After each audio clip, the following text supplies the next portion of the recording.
fans, welcome back to Room 237, and I got another 80s slasher film for you. Unfortunately, it is a supernatural slasher.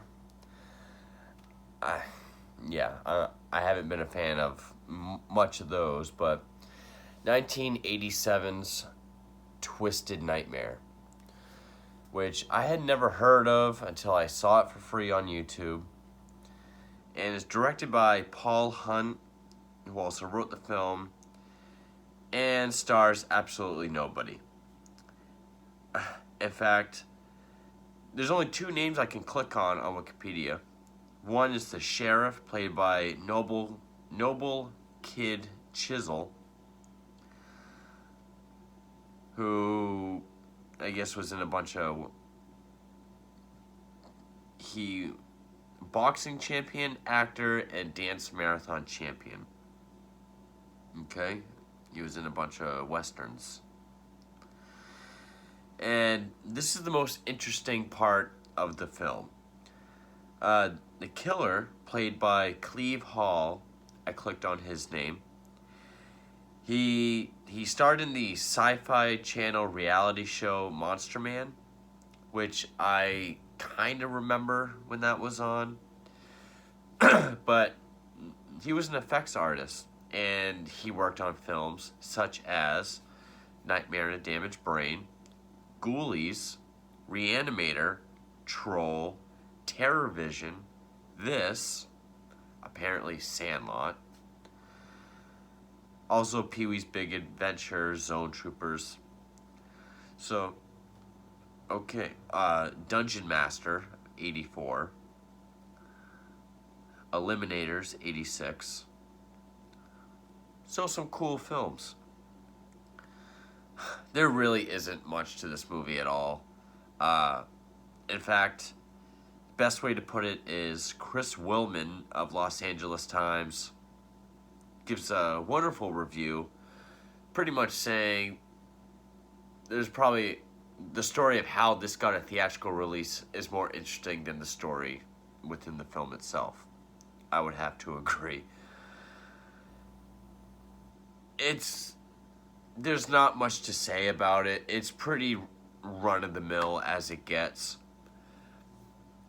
Group of friends at this one camp, I guess. Essentially a cabin out in the woods,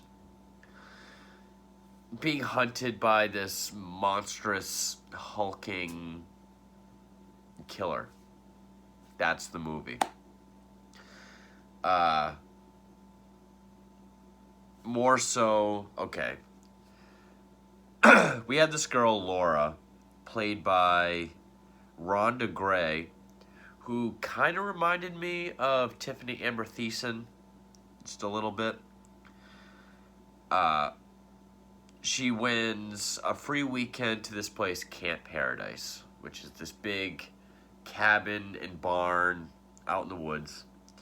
But it's a place she used to go every summer as a kid with her developmentally disabled brother, who died at the camp 2 years prior under mysterious circumstances.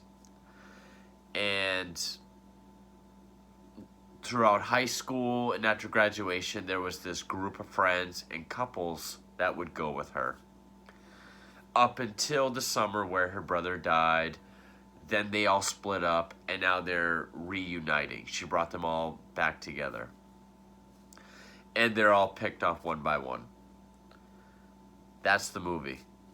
There's really not much more to say other than that. The acting is laughable. If I had to pick the worst ones, acting-wise,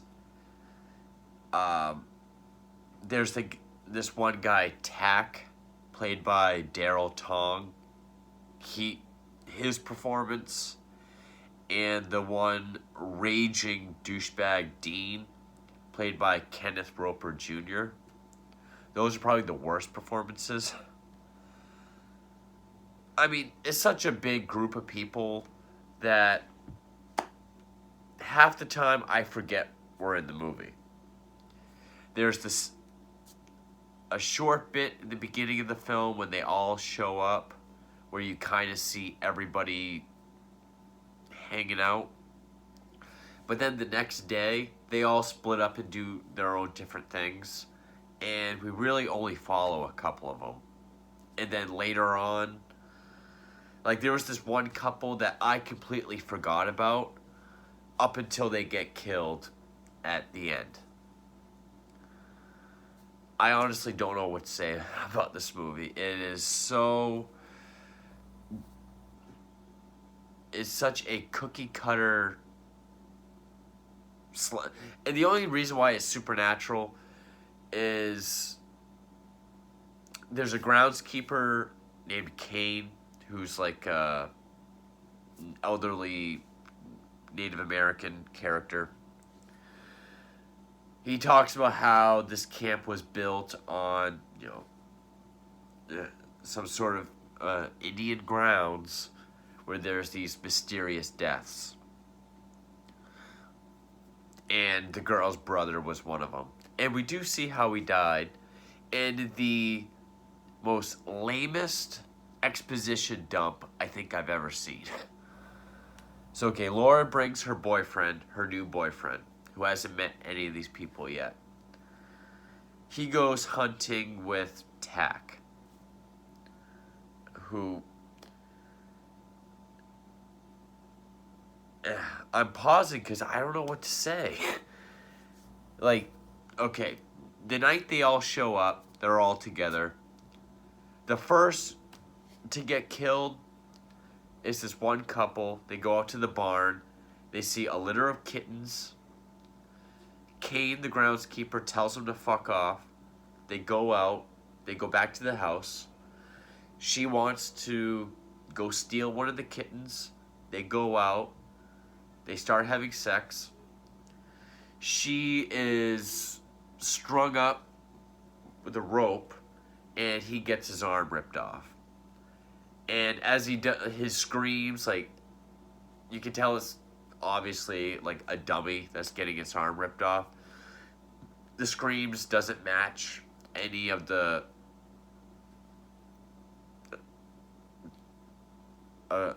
painful faces that he's making. The one guy, Dean, who's an outrageous douchebag, like, they have a draw for who gets what bedroom, and there's one, like, suite.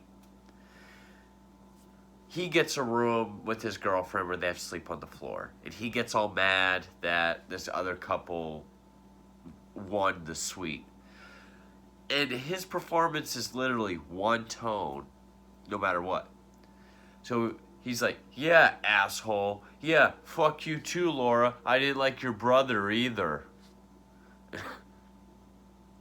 And then, this is how much effort went into the editing of the film. The next day, Dean and his girlfriend leave. We see people sitting on the porch. He walks out, he's wearing a flannel.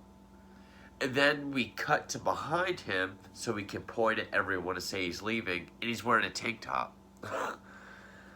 Okay.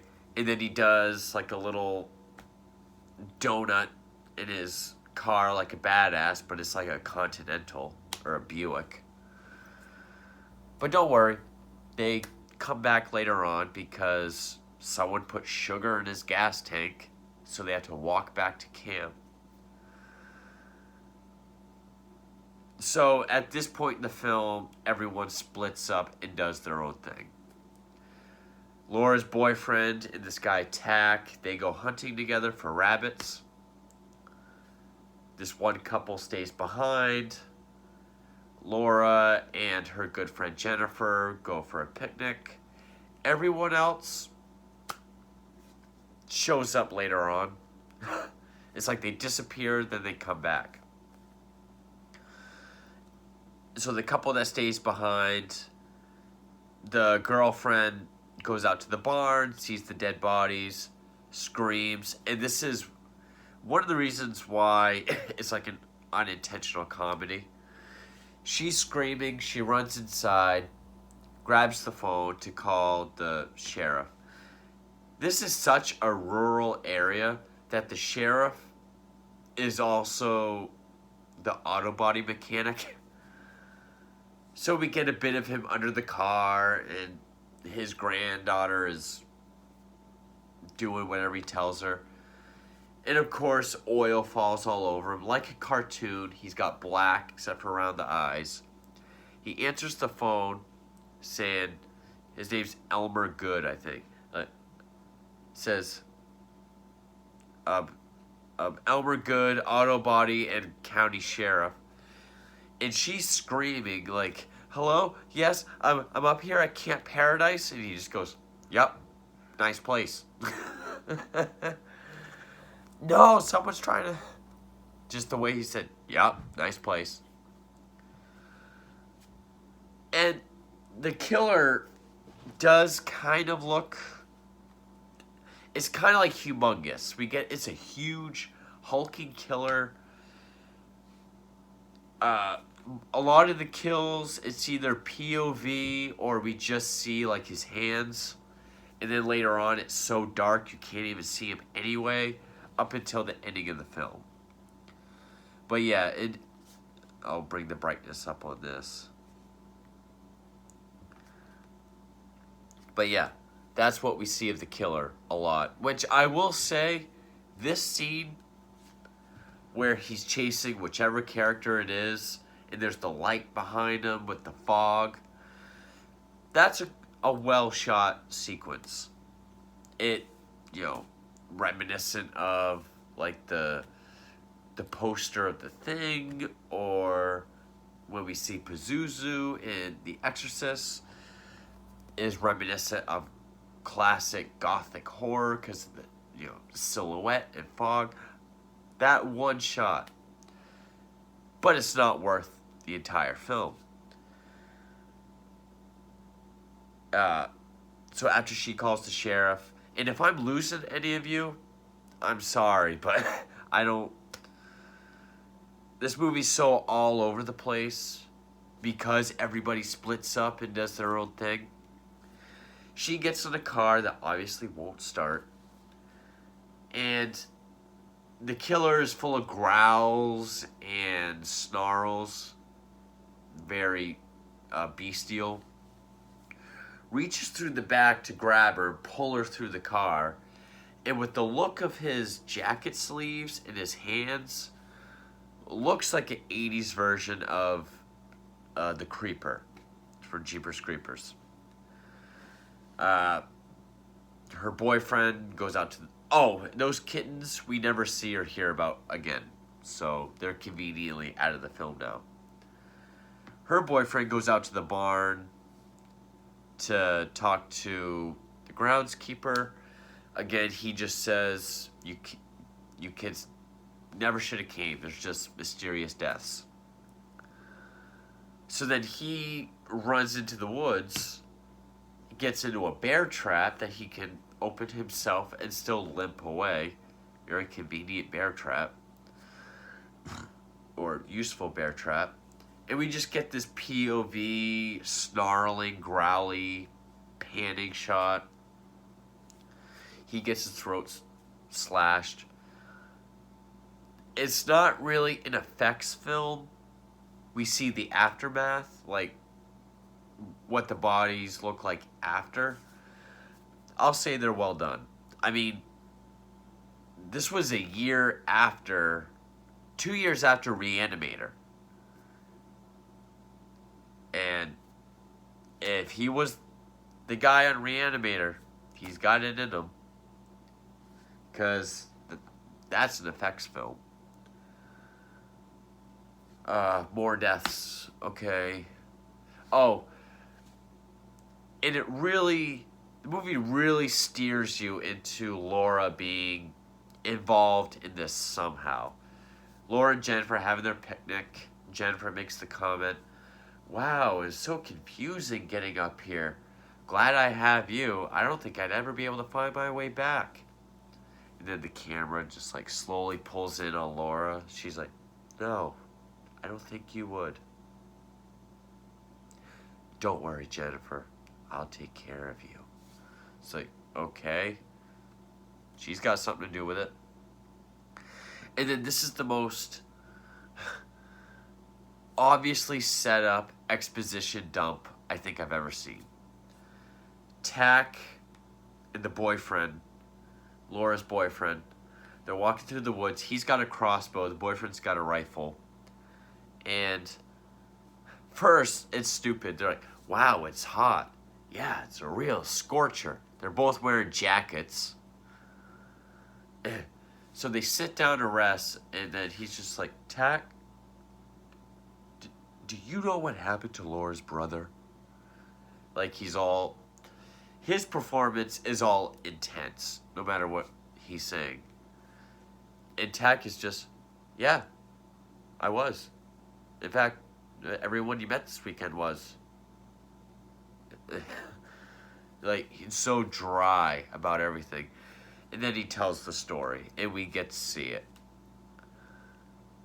Which, 2 years ago, everyone was there. They're playing football. The guys are playing football in the dirt driveway. Her disabled brother, Matthew, is sitting on the steps with all the girls. And just out of nowhere, one of the girlfriends is like, Matthew, have you ever been with a girl? And then another one's like, you do like girls, don't you, Matthew? And this other one behind him is like, do you want to go inside and play doctor? And so he's all uncomfortable. He runs away. He's like, you're all bad. Runs in the barn. There's this red light. He starts screaming, and he spontaneously combusts. He runs outside in flames, which, when he runs outside, you can see the, a PPE that the stuntman is wearing, like a face guard, glasses. You can see everything. It's all, like, yeah. And so Tack conclude. Oh, and Laura, in slow motion, just does this as he sees him burning, and concludes with, he's like, how did it happen? No one really knows for sure. Weird thing is, nothing else in the barn was burnt. Just Matthew. And then right at the end of the conversation, he's like, well, we're not going to get anything sitting here. So they get up and walk away. So they sat down to have that exposition dump and then walk away. And really, just at the end, third act of the film is the sheriff finally, by nightfall, shows up, passes Dean and his girlfriend who are walking by. And this was the age, he's carrying a rifle. And it's no big deal. This was a time where, people weren't so sensitive. He's like, well, hop in, I'll give you a ride. So they go back up. And okay, there's like two couples naked doing their thing in the sauna together. Both those couples were ones that disappeared for most of the film that I had completely forgot about. One couple even goes outside to do stuff. They get killed off screen, and we stumble upon them later. The couple that stays in the sauna, he goes out to get water for the rocks. She's laying down. She gets her head bashed with a hammer. He comes back, and her face looks more burnt than smashed, but it's the effect. The effects look nice. It just looks more like a burn than a hammer smash. Hammer smash face.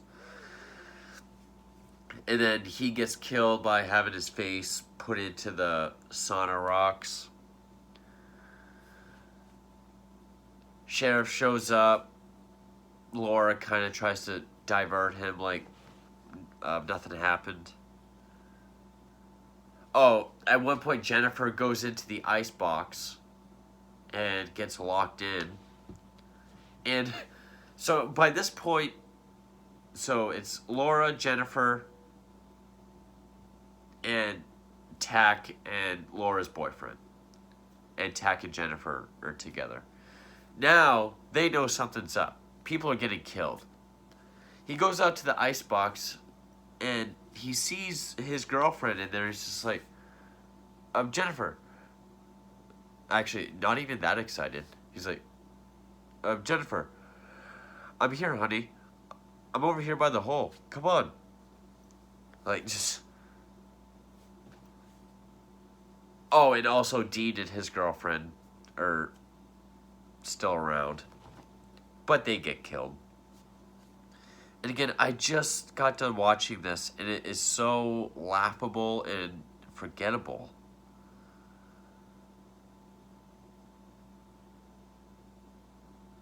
Oh, Kane gives some exposition about how his grandfather cursed the land. So yeah, there's that.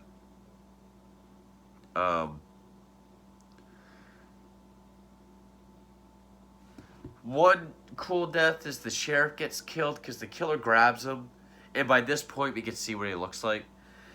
And I swear he just reminded me of Michael Jackson from Thriller. If Michael Jackson from Thriller, like when he's the most made up, to look like a zombie or whatever, put him on steroids, that's what this killer looks like. Grabs the sheriff, he just keeps pushing his head back until you see the dummy's head just, completely go backwards. You can tell it's a dummy, but hey, at least it's a practical effect. And then, one that really confused me. Okay. I actually had to look that up because I didn't know what happened. Douchebag Dean, he goes out looking for other people, sees the killer, which the killer grabs his rifle and just bends it like a Slim Jim. He runs away, hops over this fence, and he's standing away from the fence, and he goes like, fuck you. And then the killer reaches up, like fucking He-Man, touches the fence, and he's able to summon a bolt of lightning, which now Dean is holding the fence, where he was standing away from it. He's holding the fence, and of course, the lightning gets him. But I'm watching it, and I'm like, because you see his hand up in the air, and I'm just like, did he just make lightning happen? I guess he did. And then, tell me if this sounds familiar. He gets into the room where Dean's girlfriend is. He kind of throws her around a little bit, and then he picks her up, sideways. We see a set of antlers on the wall, and he just charges at it, throws. She doesn't stick to it, but impales her, she falls. Does that sound familiar?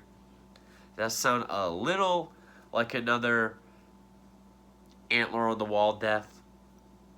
I'll give you a hint, it's a Christmas movie. And it was done way better.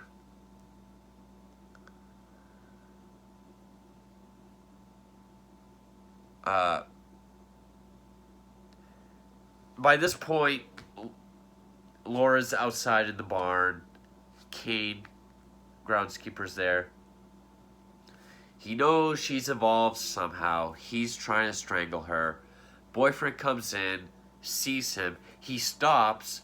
Then he tries to say, it's, kid shouldn't have come here. He shoots him. He goes over to her, and she says, yes, I am responsible. We all did it. You, me, and Matthew. Yeah, the killer, which I figured was Matthew, back somehow. But the movie doesn't say how he came back. Also, a stupid thing is during Tack's very dry exposition of how Matthew died, he says how Matthew's body was never found, but his body collapsed in the driveway in front of everybody. Like, it's not like he ran into the woods and disappeared and they never found his body. He collapsed right there in front of everybody. But so it's like, okay, somehow Matthew is back from the dead, is a supernatural killer, which is the case. But it doesn't explain how. It doesn't explain how Laura got him back from the dead or uses him, or it doesn't explain any of that. It's one of those just because movies. And I know I'm the kind of person that doesn't like everything to be spoon-fed with exposition. I like things that are a little ambiguous. But you can at least explain something like that.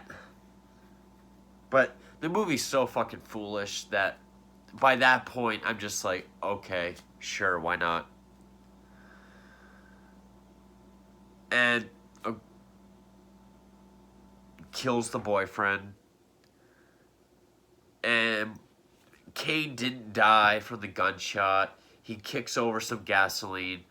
Jennifer's still alive.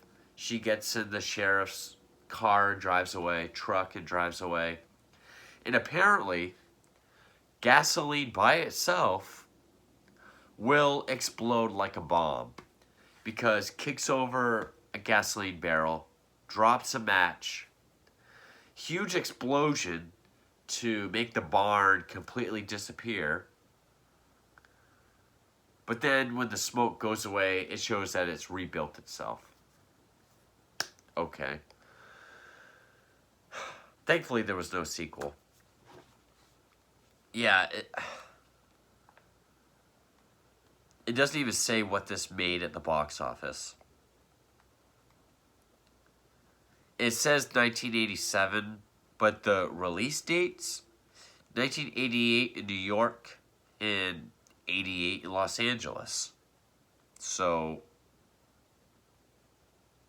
what was 1987?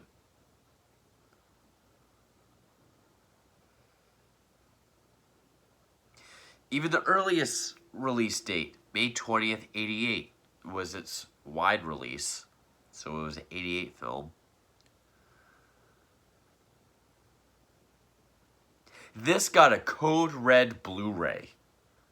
This got a Blu-ray.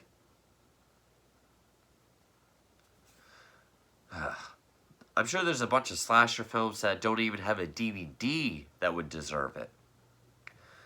But yeah, okay. That's Twisted Nightmare. And what the title alone is stupid. Twisted Nightmare. Yeah, it's one of those slashers that it's just like, okay, blood, nightmare, dark, don't put any of that in evil, dead, death. Put any of that in there. And it'll be a slasher title. They could have just called it Camp Paradise. It would have been a little ironic, a little clever. Probably the most clever thing about this film if they called it Camp Paradise. It really is... It's a laughable film. Terrible acting. Very poor editing. Some shots feel like Ed Wood directed it. I mean, when you're going to have a scene where a guy walks out of a house wearing a blue flannel, and then in the next shot, have him in a tank top, you don't really give a shit. Okay, you got some decent deaths, a decent number of deaths. I mean, there's a lot of people in this movie. But, I mean, so many that throughout a bulk of the film, 4 of them completely disappear until later. This movie fucking sucked. It's for free on YouTube if you have to check out every slasher. But just get ready to laugh. It's an unintentional comedy with some probably intentional funny moments. But yeah, the acting, the execution of the story, the writing, the editing, it's all a mess. I can't even believe I spent a half hour talking about this movie. But that is Twisted Nightmare from 1987 or 88 when it was actually released. Thank you for watching.